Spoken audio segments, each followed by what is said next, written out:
আমরা ফার্স্টে জুয়েলারিটা রিসিভ করা হবে। রিসিভ করার সময় প্রত্যেকটা আইটেমের স্পেসিফিক ওয়েট, এমনকি এটা কত ক্যারেটের তৈরি করা হয়েছে সেই ক্যারেটটা জেনে নেওয়া হবে ফার্স্টে।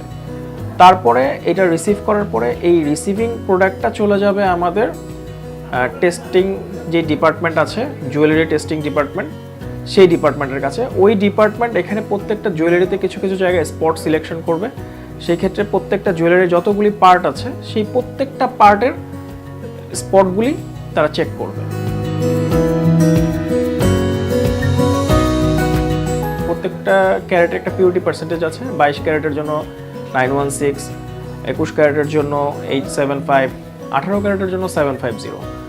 তো যদি এই পিউরিটি পার্সেন্টেজ সে পাস করে, সে তারপরে এটা চলে যাবে আমাদের লেজার সেকশনে।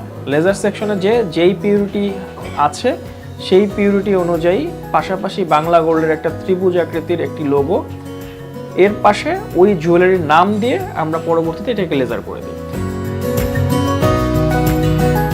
অনেক সময় দেখা যায় যে অনেকগুলি জুয়েলারি থাকে, যেসব জুয়েলারির প্রত্যেকটি অংশ মেশিনে ধরা হয়তো বা সম্ভব হয় না। তো সেই ক্ষেত্রে আমরা কি করি, আমরা ওই জুয়েলারির বিভিন্ন অংশের স্পট নেই। এই স্পটগুলির যে গুঁড়াগুলি হয় সেই গুঁড়াগুলি থেকে আমরা গুঁড়া কালেক্ট করে সেটাকে 1200 সেলসিয়াস তাপমাত্রায় ফায়ার অ্যাসে ল্যাবে নিয়ে ওইখানে ওটাকে মেল্ট করে একটা বিট তৈরি করা হয় ছোট্ট একটা বলের মতো। এরপরে এটাকে রোলার দিয়ে সোজা করে ওইটাকে অ্যাসিডের মাধ্যমে টেস্ট করে যে আসলে এটার ওয়েট অনুযায়ী এটা কতটুকু পিওর আছে। তো সেই ক্ষেত্রে যেটা বিষয়, সেই জন্য আমাদের যে ফায়ার অ্যাসে ল্যাব, সেখানে একটা অ্যান্টি ভাইব্রেটিং স্কেল আছে যেটা ভূমিকম্পেও কাঁপবে না। আপনি যখন কোনো কিছুর ওয়েট থেকে ওইটার পিউরিটি আইডেন্টিফাই করতেছেন, তো সেই ক্ষেত্রে যদি ওয়েট যদি একটু বেড়ে যায়, তাহলে আপনি ওয়েট নিয়েছেন মনে করেন 5 গ্রাম। এখন আপনার ওয়েট যদি মেশিনে হঠাৎ করে ভাইব্রেশনের কারণে হোক বা যে কোনো কারণে হোক এটা 5.2 দেখায়, তাহলে আপনার পিউরিটি কমে গেল। আর যদি এটা 5.5 এর নিচে দেখায়, তাহলে আপনার পিউরিটি বেড়ে গেল। আমরা ওই জিনিসটাকে কাস্টমারের কাছে আবার ওই যে গুঁড়োটা কালেকশন করা হয়েছে সেই ওয়েটটা আবার ফেরত দিয়ে দেওয়া হয়।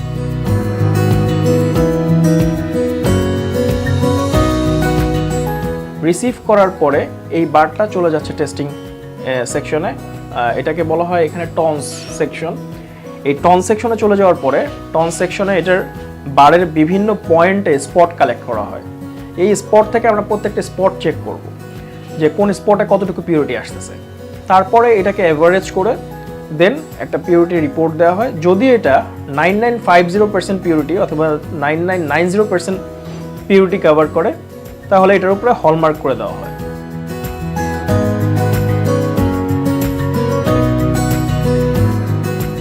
অনেক সময় দেখা যায় যে আমাদের অনেক জুয়েলারি চাপ লেগে অথবা যে কোনো কারণে কোনো একটা বল ছুটে গেছে অথবা চাপ লেগে সামান্য একটু ফেটে গেছে। সেই ক্ষেত্রে আপনি যদি এখন এটা কোনো কারিগরের কাছে নিয়ে যান, সে হয়তো বা আগুন দিয়ে এটাকে ওয়েল্ড করার ট্রাই করবে, মেল্ট করে।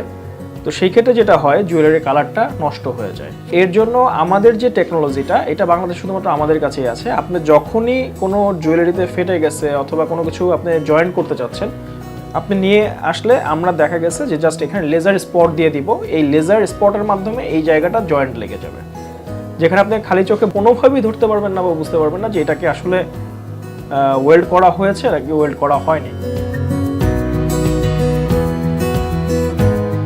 আমরা বাংলাদেশ সর্বপ্রথম নিয়ে আসছি যে কোনো রকম কার্বন ইমিশন ছাড়া কিভাবে গোল্ড মেল্ট করা যায়।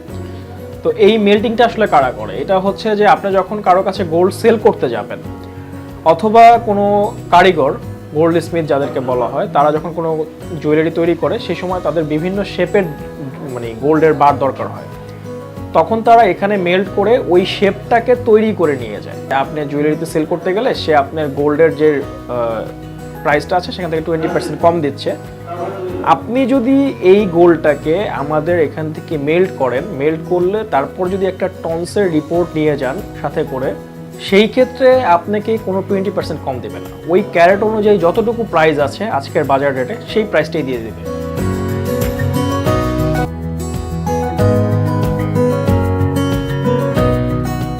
আলটিমেটলি কোনো কিছু লিখে দেওয়া তার মানেই কিন্তু হলমার্ক না।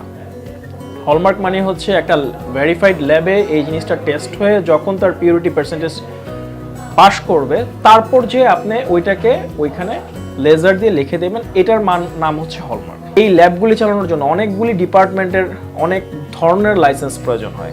আমাদের অ্যাটমিক এনার্জি কমিশনের লাইসেন্স নেওয়া, ইভেন আমাদের ব্যবহারিক লাইসেন্সও চলে আসতেছে।